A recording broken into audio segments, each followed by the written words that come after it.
5월 9일 부활 제6주일입니다. 요한이 전한 거룩한 복음입니다. 그때 예수님께서 제자들에게 말씀하셨다. 아버지께서 나를 사랑하신 것처럼 나도 너희를 사랑하였다. 너희는 내 사랑 안에 머물러라. 내가 내 아버지의 계명을 지켜 그분의 사랑 안에 머무르는 것처럼 너희도 내 계명을 지키면 내 사랑 안에 머무를 것이다. 내가 너희에게 이 말을 한 이유는 내 기쁨이 너희 안에 있고 또 너희 기쁨이 충만하게 하려는 것이다. 이것이 나의 계명이다. 내가 너희를 사랑한 것처럼 너희도 서로 사랑하여라. 친구들을 위하여 목숨을 내놓는 것보다 더 큰 사랑은 없다. 내가 너희에게 명령하는 것을 실천하면 너희는 나의 친구가 된다. 나는 너희를 더 이상 종이라고 부르지 않는다. 종은 주인이 하는 일을 모르기 때문이다. 나는 너희를 친구라고 불렀다. 내가 내 아버지에게서 들은 것을 너희에게 모두 알려주었기 때문이다. 너희가 나를 뽑은 것이 아니라 내가 너희를 뽑아 세웠다. 너희가 가서 열매를 맺어 너희의 그 열매가 언제나 남아있게 하려는 것이다. 그리하여 너희가 내 이름으로 아버지께 청하는 것을 그분께서 너희에게 주시게 하려는 것이다. 내가 너희에게 명령하는 것은 이것이다. 서로 사랑하여라.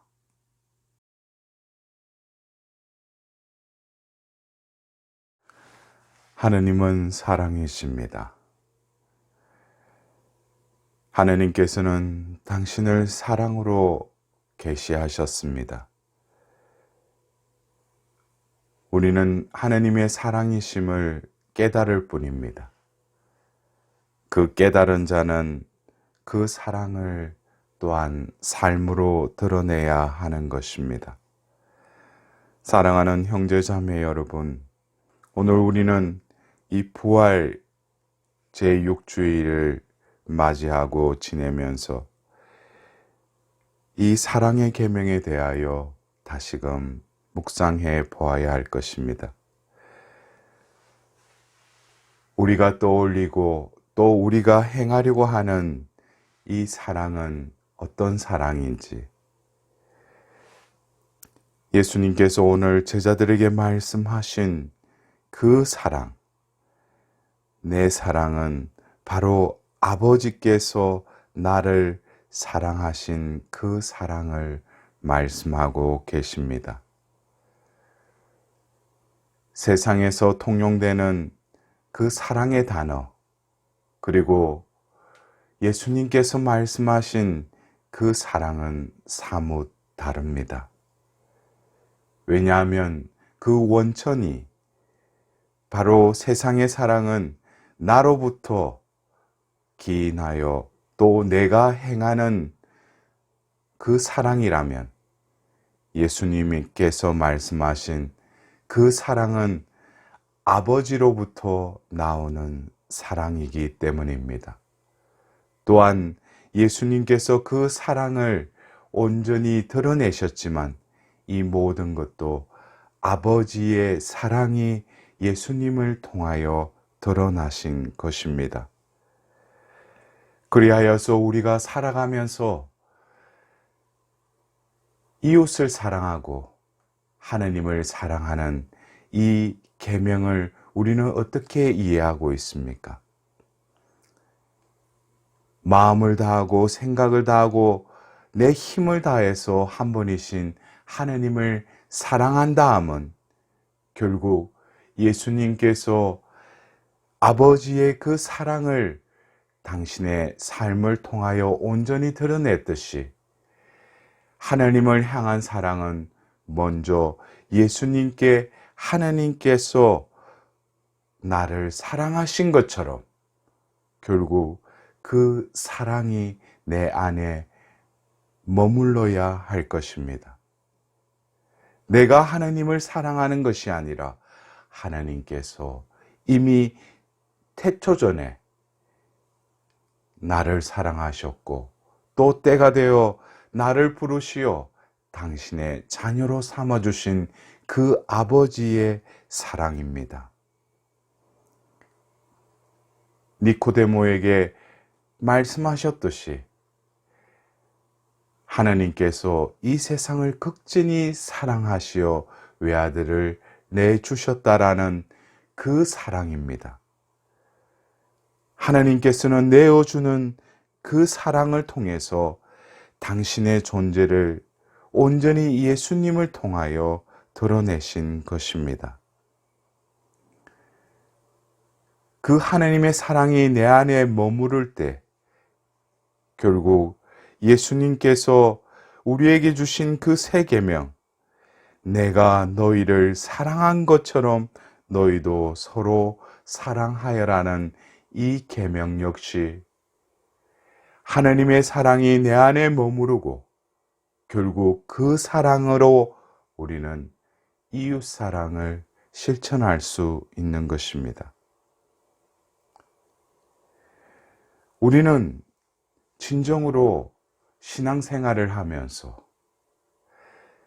내가 개념 지은 그 사랑이 결국 풍성하고 무한하시며 영원하신 그 사랑임을 깨닫는 것을 우리는 신앙의 삶에 있어서 하나님을 체험하였다라고 비길 수 있을 것입니다. 오늘 우리가 들은 사도행전에 베드로가 다시금 고백합니다. 나는 이제 참으로 깨달았습니다. 하나님께서는 사람을 차별하지 않으시고 어떤 민족에서건 당신을 경외하며 의로운 일을 하는 사람을 다 받아주십니다. 베드로가 생각했던 하나님의 그 존재는 결국 유대인으로서 또 자신의 민족들이 믿었던 그 하나님과의 관계 속에서 어릴 때부터 지켜왔던 그 율법을 준수하는 것이 어쩌면 하나님과의 올바른 관계를 맺는 것임을 알았던 그가 바로 성령을 체험하고 그 하나님의 그 진리와 더불어서 하나님께서 드러내시는 그 계획을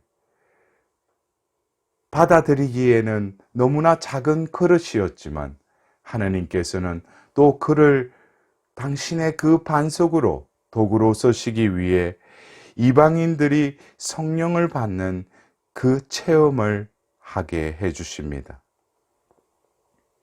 성령은 바로 아버지와 아들의 영입니다.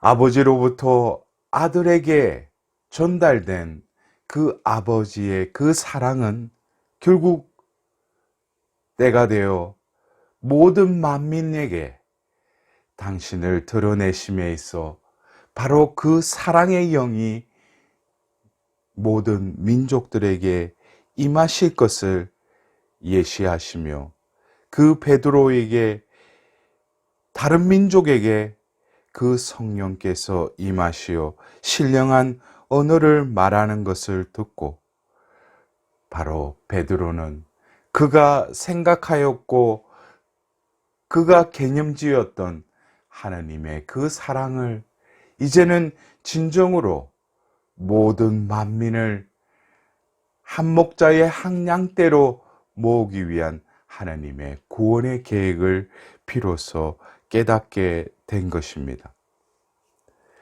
오늘 우리가 복음 말씀과 제2독서의 그 말씀을 적고 전하였던 요한 사도 역시 결국 하나님의 존재는 사랑이심을 고백하고 있습니다.